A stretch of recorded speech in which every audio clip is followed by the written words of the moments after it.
privilege to introduce Dr. Pauline Ngimwa, the Interim Executive Director in PASGA. Dr. Pauline Ngimwa is currently the Interim Executive Director for the Partnership for African Social and Governance Research, PASGA. Dr. Ngimwa has extensive work experience in the African higher education sector.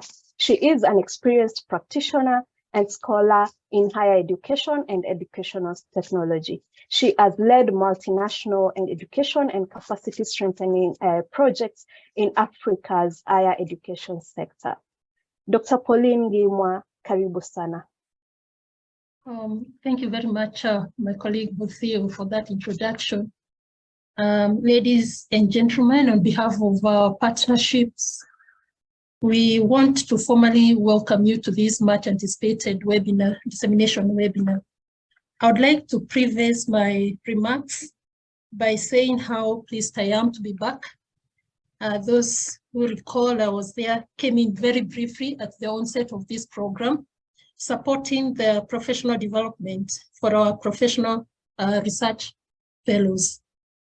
As you all know, the ultimate reward of a teacher is seeing the success of the learner. So we are really excited that we are at this stage where we are looking at the work that our once upon a time trainees, our professional research fellows have been able to produce, partly because of the training that they received at the beginning. So I am very delighted, and we're looking forward to listening to what you have to say. So what are we talking about today, and why are we concerned about accountability for water? Too often, good water policies, wise water laws, and promising water programs fail because of weak accountability. Stronger accountability for water is at the heart of the fairer water future we all seek, particularly for the vulnerable and marginalized who often don't have access to clean water. To fully harness the potential of a stronger accountability, better knowledge is needed about what works and why in different water management contexts. So accountability is essential. Why is it essential? It is essential for universal access to safe water, sanitation, and hygiene. We all know that. It is also essential for sustainable and equitable water resource management, and it is essential for resilience to climate impacts of flooding and drought. But one may wonder why accountability in the water sector.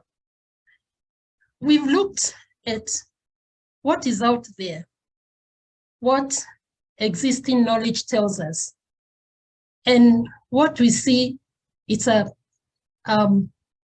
sad picture. Some of the studies that we reviewed, for example, a study that was done by water.org, it showed that globally, 1 in 10 persons lack access to safe water. I think that's something that should worry us.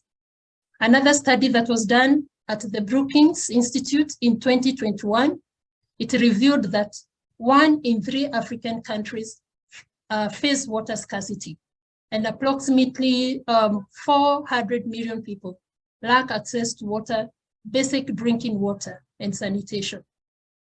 And in our countries of focus, how does it look like? In Ethiopia, for example, out of the 117 million people, about 62 million people live without basic access to safe water, contributing to about 7.5% of the global water crisis. You don't agree with me that that is massive, that is huge. When we look at what is happening in Kenya, out of the over 53 million people, 15 million people in urban and rural areas lack access to clean drinking water, while about 22 million do not have access to sanitation solutions. In Tanzania, out of the population of 59 million, approximately 4 million lack access to clean water, while 29 million lack access to improved sanitation. So it is with this background that the accountability for water team, working with stakeholders since 2016, designed an action research to an uptake program which addresses priorities, produce relevant knowledge, and secures a legacy of change. So we here at PASGA, we are committed and ready to continue providing the leadership for a Pan-African-led consortium that works with Africans to find solutions to the water challenges in the continent. We want to focus on two specific examples that we are very keen and we are following.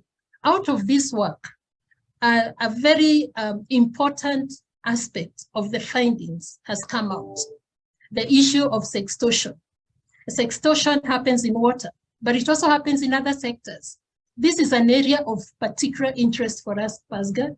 We are willing and ready to support the development of a bill of parliament that is being developed. And we are keen to contribute the evidence that has happened so that we see that this bill is sponsored in the parliament. We also are keen, like I said, we are keen to work with the PRFs in the training to introduce them to more innovative and context-relevant methodologies. So in this regard, I am happy to inform you that we have been leading engagement with funders, particularly the current funder, the Hewlett Foundation. We've also talked to the Bill and Melinda Gates Foundation. These have shown interest in supporting our cause. I am confident that we have the requisite skills and commitment to lead this process together with our partners, for example, the Kewasinet, Shahidi Wamaji, and the Water Witness in Ethiopia. At PASGA, we pride ourselves in building and working with communities and partners to find an Africa-centric solution to our challenges. What we have said, particularly the sextortion issue, is one of the examples that we are very, very interested, and we are using the Africa-centric solution to resolving such kind of our social problems.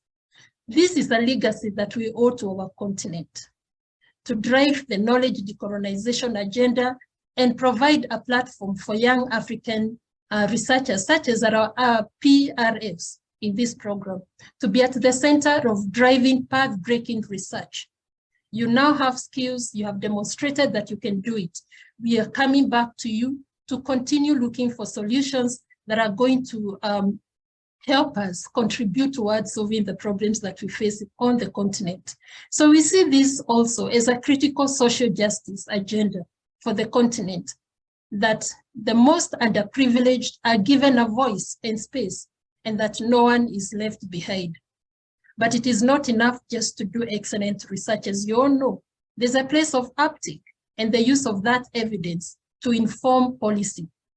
So it is for this reason that PASGA is leading an evidence to policy innovation, the Utafiti Sera, which we all know, through which we will build and nurture communities of practice around pressing policy issues on the continent. Ladies and gentlemen, I want to end my remarks here by wishing you a very fruitful dissemination, fruitful and really engaging dissemination webinar. So with that, I give back to Muthiu. Please take the program.